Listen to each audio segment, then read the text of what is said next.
S3 を使いますと、ジンバルは使わなくても良さそうな映像が撮れるかなと思っているんですけれども、撮影中にフロントモニターに切り替えることが可能と今やってみますが、このようにしてですね、モニターに虫眼鏡のプラスマークがあるんですけども、それを押していきますとズームしますし、はい、皆様こんにちは。本日は XTU-S3 を使いましてお散歩動画の方を撮っていきたいと思います。今回もですね、ジンバルなどを使わずになんでしょう、見えるかな、このようにしてですね、自撮り棒を使ってですね、撮影の方をしているんですけれども、相変わらずですね、手ブレ補正が強力なこちらの S3 を使いますと、ジンバルは使わなくても良さそうな映像が撮れるかなと思っているんですけれども、さあ今回のお話はですね、XTU-S3 のお話になるんですけれども、もう古い機種ですから今更かよっていう気がしなくもないんですが、以前からといいますか、最近もいろいろとですね、ちょこちょこと使っておりますので、そういった中でですね、こちらの S3 の方が現在発売されている中華アクションカメラと比べましてどうなのかというところをですね、見ていこうと思うんですね。そのどうなのかっていうのは何なんだっていう話ですけれども、まずですね、今更ですね、こちらの S3 のいいところを喋っていこうと思うんですけれども、いろいろあるんですけれども、まず一つ目はですね、撮影中にクイックメニューの操作が可能なんですよね。クイックメニューとは何ぞやと思われるかもしれませんがXTU のアクションカメラを所有されていらっしゃるお方であればご存知かもしれませんけれども、モニターの上をタップしてですね、そのまま下に向けてスワイプいたしますとメニューが出てくるんですよね。で、それがクイックメニューと私は呼んでいるんですけれどもで、そのメニューのですね、操作が録画中でも可能なんですよね。で、ちなみにXTU-S6 の方で試しましたところ、そういうことにはならなかったんですよね。なので、なかなかいいんじゃないのかなというふうに思ったんですけれども、この S3 がですね、どのようなクイックメニューの方を備えているかと言いますと、まずはですね、Wi-Fi のオンとオフ、リモコン操作のオンとオフ、モニターロックのオンとオフ、音声操作のオンとオフ、電源のオフというようなことがクイックメニューの方で操作可能なんですよね。録画中にそういった操作が行えるというのはですね、今までに撮影するだけでしたからそんなに気にしていなかったんですけれども、なんとこの S3 の方でそんなことができるんだと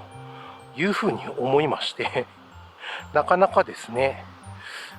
使う内容によっては良さそうなメニューかなと思うんですよね。はい、次にですね、撮影中にフロントモニターに切り替えることが可能と。多くの場合ですね、撮影を開始いたしますと、モニター切り替えをするのに1回撮影を中止いたしまして、モニターを切り替えて、それからまた録画開始というようなことになるんですけれども、こちらの S3 はですね、録画最中にフロント、リアというような形でモニター切り替えできるんですよね。で、じゃあその切り替えた際の映像がですね、どのように映っているかと言いますと、別に何ら変わらず普通に1本の動画といたしまして記録されているんですよね。ですからこれは安価な中華アクションカメラの中ではなかなか使えるかなと。あくまでも Vlog なんかをされる場合ですけれどもね、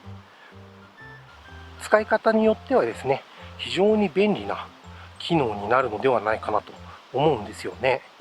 当然これはですね、XT-U-S6 の方ではできませんので、ちなみに XT-U-MAX Pro の方でもできませんでしたから、こちらの S3 というのはですね、録画中であっても何らかのメニュー操作ということがいろいろとできる機種なのかなというふうに思いましてその内容なんかもちょこちょことこれからお話の方をしていこうかと思いますけれども、分かっている点としてはですね、こちらのカメラの方には顔認識機能というものがあるんですよね。それを使いますと自動で顔に露出を合わせて撮影することができるというものなんですよね。で、この機能はですね、発売当初、全然ピント合わねえって言ってる人がいたんですけれども、当然ですね、アクションカメラにはオートフォーカスというものがついているものがあるのかないのか分かんないですけど、もう私はですね、少なくてもそういうオートフォーカス機能がついているアクションカメラというのは見たことないんですけれども、当然ですからピント近くに寄りすぎると合わないのは当たり前なんですが、あくまでもですね、顔認識機能というこの S3 の機能は顔に露出を合わせると。逆光などですと顔が黒っぽく映ってしまったりするんですけれども、で特にですねこちらの S3 はですね逆光に非常に弱いんですよね。こういう風に逆光気味に映しますと、多分奥の山などは結構暗く映ってしまっているのではないかと思うんですけれども、ただし顔認識機能の方を使いますとそういった部分がですね、あくまでも人間の顔に関しましては露出の方で自動的に補正してくれるという内容になっておりますので、顔が黒く撮れてしまうということは少なくなるのではないかなと。これも Vlog 向けの機能かなというような気はしますけどもね。さあ次のお話ですけれども、こちらの方に関しましては撮影中にですねズーム機能を使えるんですよね。どのようなものかと言いますと、今やってみますが、このようにしてですね、モニターに虫眼鏡のプラスマークがあるんですけども、それを押していきますとズームしますし、でマイナスの方をタップしていきますとこのように小さくなるんですよね。でこういう内容に関しましては、カメラの機能じゃなくてもですね、動画を編集する際にそういった同じようなことはできるんですけれども、編集極力少なくしたり、あとは、編集をもともとしないでですね、本当に簡単にちょこちょこっと撮ったものをアップされている方ですとか、使う方、動画を使う方というお方には、なかなか便利な機能なのかなというふうに思いますしね。この機能はですね、意外と安価な中華アクションカメラには搭載されていないんですよね。搭載されていたといたしましても、手ブレ補正をオフにして使える機能という場合が多いんですよね。手ブレ補正を使いながらこちらの、ズーム機能を使うという安価な中華アクションカメラというのはあまり見かけたことないんですけれども、そういう機能がありますよということが一つ。そして次はですね、撮影前にあらかじめスポット速攻に設定しておくと、録画中でもスポット速攻先を変更することができるんですよね。スポット速攻にいたしますと、モニターの真ん中にですね、十字マークの、アイコンが出てくるんですけれども、それが現在センターをスポット速攻していますよということで、その十字マークをですね、モニターをタップしたところに移動させることができるんですよね。そういう形であまりにも露出に違いがあったりですとか、どちらかに露出を合わせたいというような場合にですね、その十字マークの方を移動させますと、移動させた先の露出で映像として記録することができますので、これも地味に使うと便利な機能だったりするんですけどもね。さて次ですけれども、こちらの方は LDC 機能ですとか上下反転機能というものを使いますと、手ブレ補正機能が使えなくなる中華アクションカメラって比較的多かったりするんですけれども、それをですね、機能を使ったといたしましても、特段手ブレ補正が使えなくなるというようなことはないので、全然問題ないかなと。いろいろな組み合わせで使うことができるというようなところが特徴でしょうかね。で、今までに、反転機能ですとか、あと LDC 機能ですとか使って手ブレ補正が使えなくなってしまったというカメラはですね、サフォーラ SF530 Pro ですとか、あとは APEX-CAM X60 Pro というようなカメラに関しましては手ブレ補正使えなくなっちゃったんですよね。例えば LDC 機能を使おうというふうに思っていて切り替えると手ブレ補正が使えない、ネックマウントに取り付けをするので、上下反転機能を使おうといった場合に設定すると手ブレ補正が使えないというようなことがありましたのでちょっとそういう面ではですね、使いづらかったんですけれども、こちらの S3 の方は、そういった点は問題なく、どれを合わせても使えたかなというところが便利でしたね。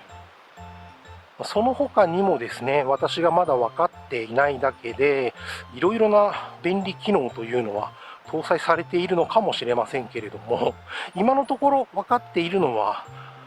今申し上げた内容でしょうかね。カメラとしてはですね、もう何年も前に発売されて古いはずのアクションカメラなんですけれども、その後に出てきたアクションカメラが、今お話しした内容の中でいくつかですね、使えないようになってしまっているですとか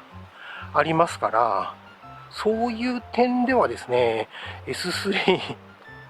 なかなかやってくれるんじゃないかなというふうに思ったりしたんですよね。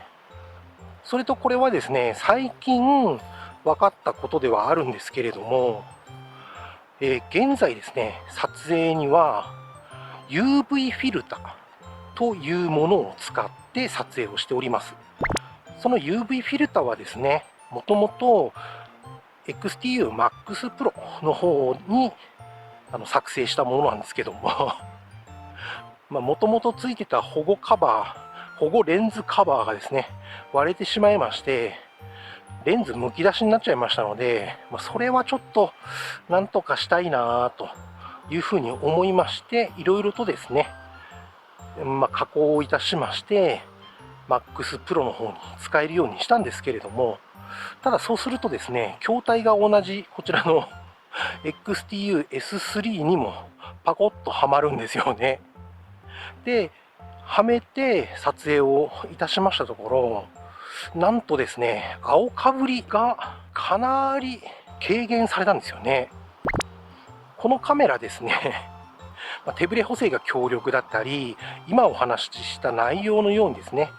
今ではできないような機能、内容をですね、いろいろとしてくれるカメラではあるんですけれども、青かぶりが結構ひどいんですよ。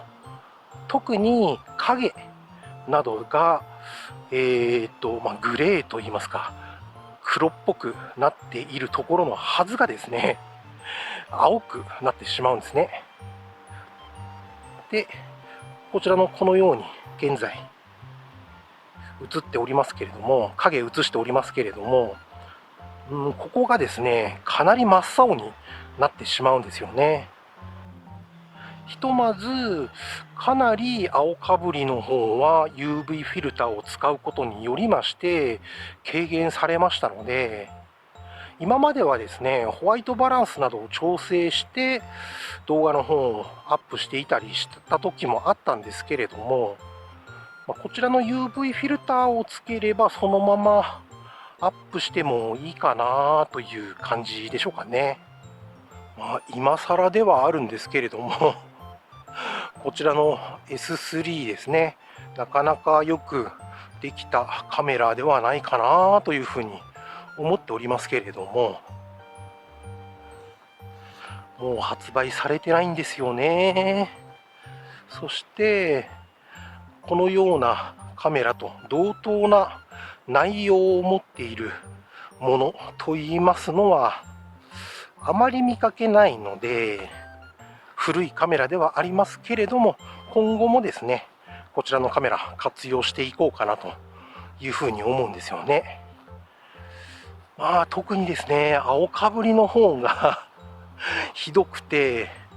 何本か今までにですね、使えない動画になってしまったものもあったんですよね。撮影はしたんだけれど、ちょっと